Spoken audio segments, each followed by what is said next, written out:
If you are losing hair, you have to try the scalp massage of this episode. Hair thinning after 60 rarely happens all at once. It usually begins quietly, as your scalp stiffens and blood flow declines, even while you believe you are doing everything right.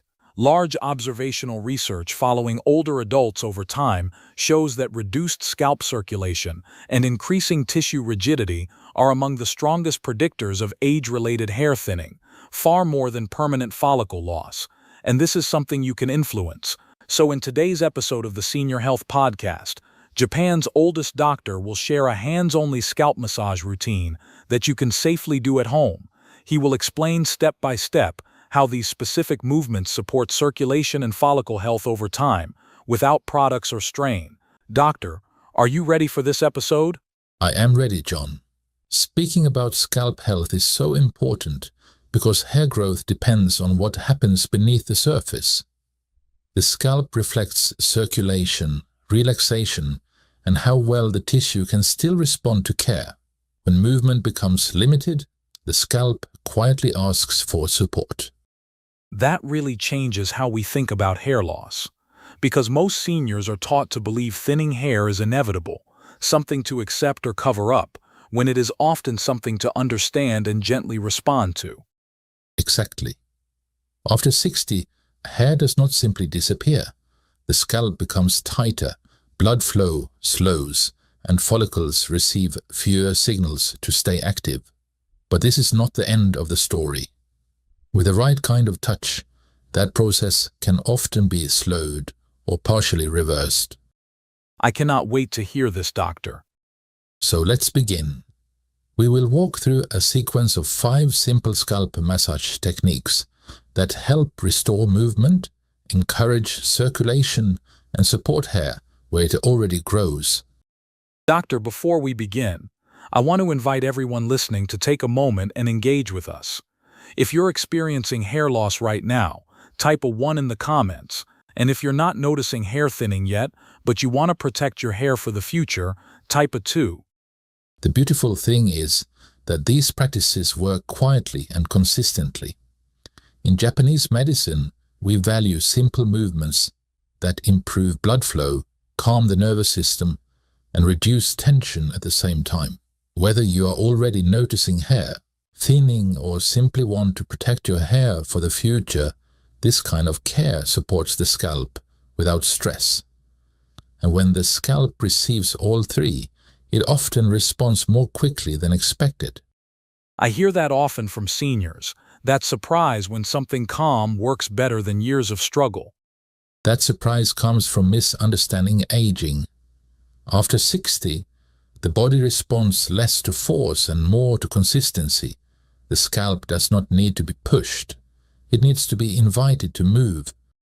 That really lands because so many seniors tried stronger products when thinning began, thinking intensity would fix something fragile. And pressure is often what blocks healing.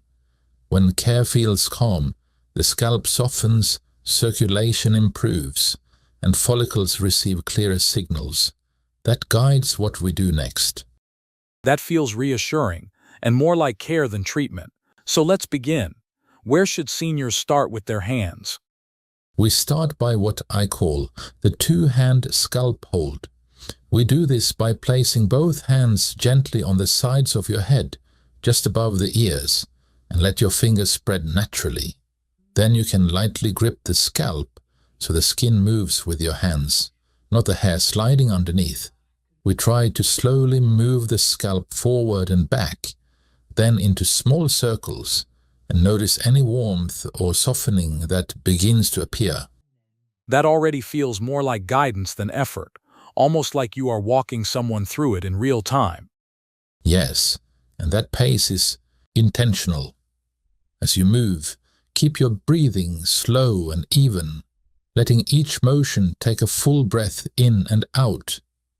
This tells the nervous system there is no urgency, which allows the blood flow to increase without resistance.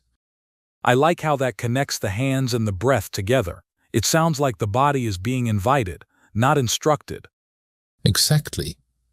And now we keep the same movement, but we change where the hands are placed. Please bring one hand to the front of the scalp, just behind the hairline, and the other to the back of the head, near the base of the skull. When our hands are placed correctly, we gently move the scalp forward and backward between your hands, then pause and breathe.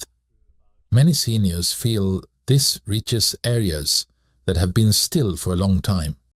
That reminds me of patients who say they suddenly feel space where they felt tightness before. It seems subtle, but very revealing.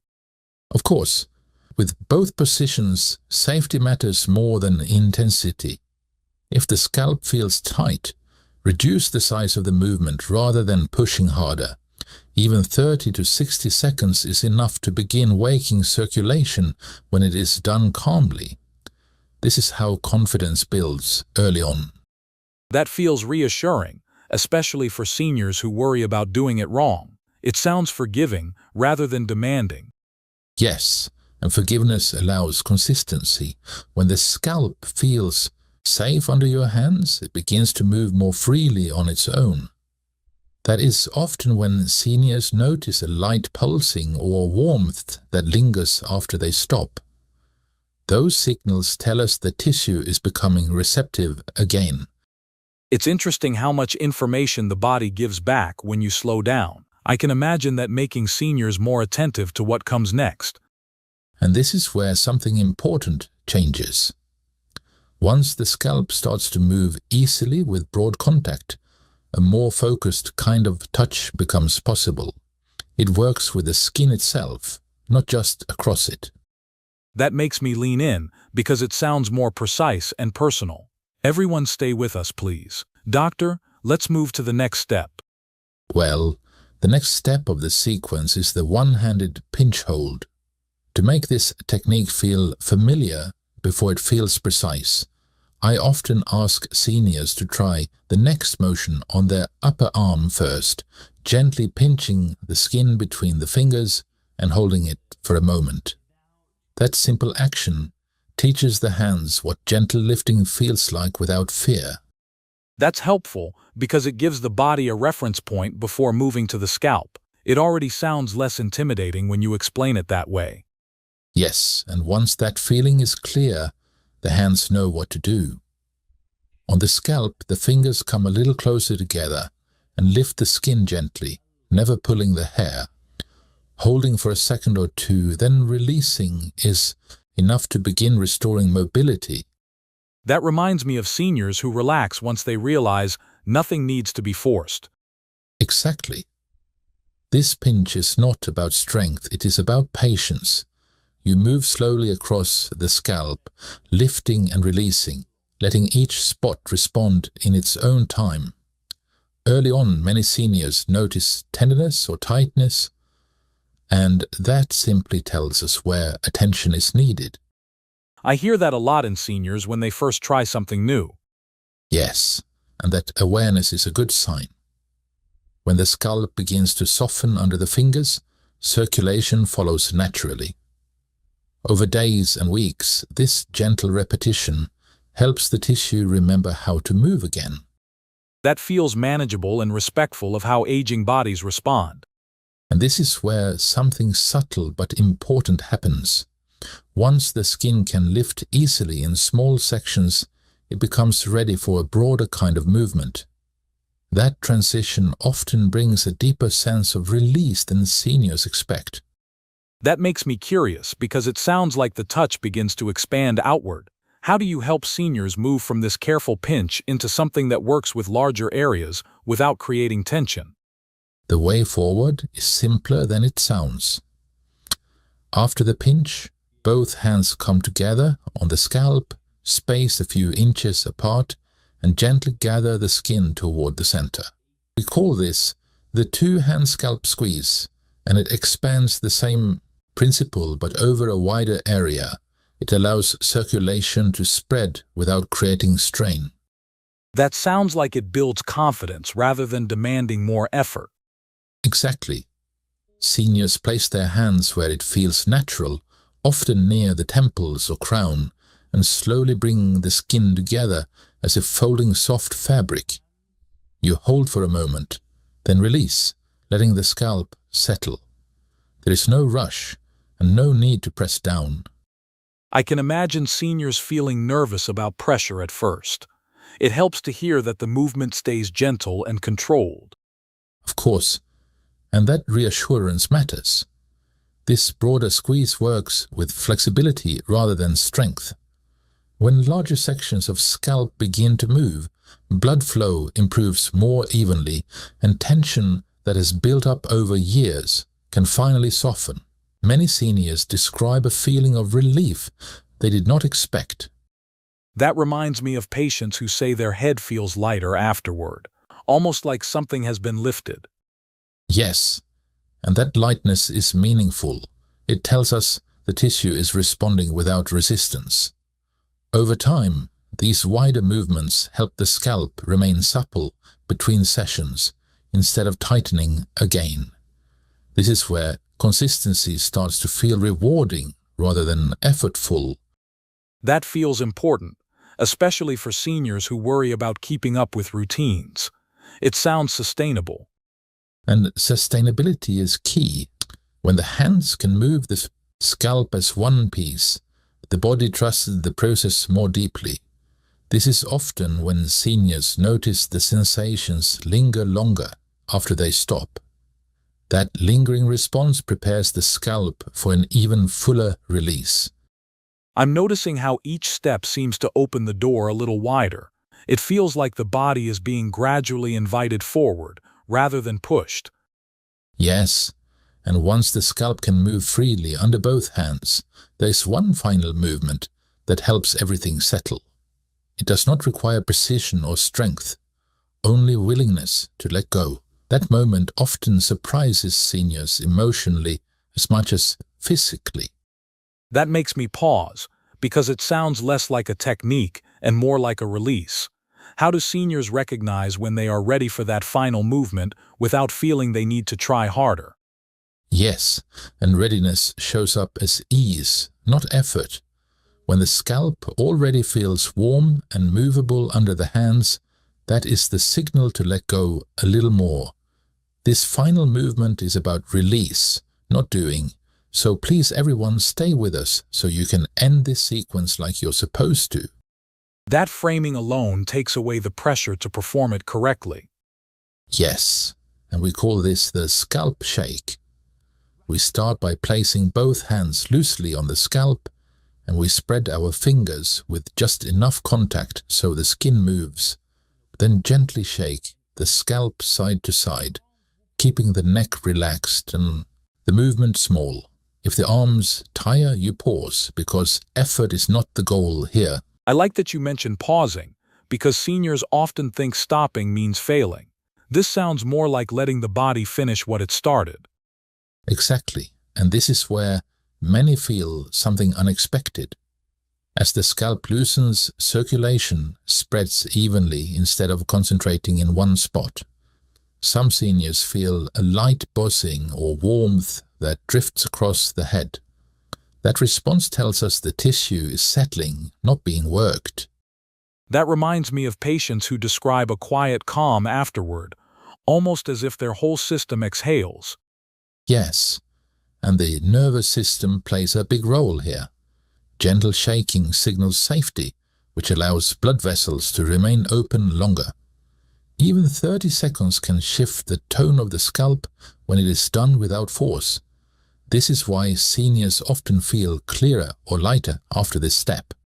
It sounds like this final movement ties everything together emotionally as well as physically. There is a sense of completion without strain. And once seniors experience that ease, the question changes. It becomes less about any single technique and more about how they fit together. That is where lasting change quietly begins. That makes me think about how someone would carry this into daily life without overthinking it. So before we end this conversation, how do you help seniors understand the rhythm and frequency so it feels supportive rather than overwhelming? We have a few more minutes, John. I always say the rhythm matters more than the duration. I tell seniors to think of this sequence as a short conversation with their body and not a routine to complete. When the movements flow from holding to lifting to releasing, The scalp understands the order and settles more easily. That idea of a conversation feels comforting, like there is room to listen back. Yes, and frequency follows comfort. Some days the hands move longer, other days just a few minutes is enough. What matters is stopping while the scalp still feels open, not pushing until it feels tired.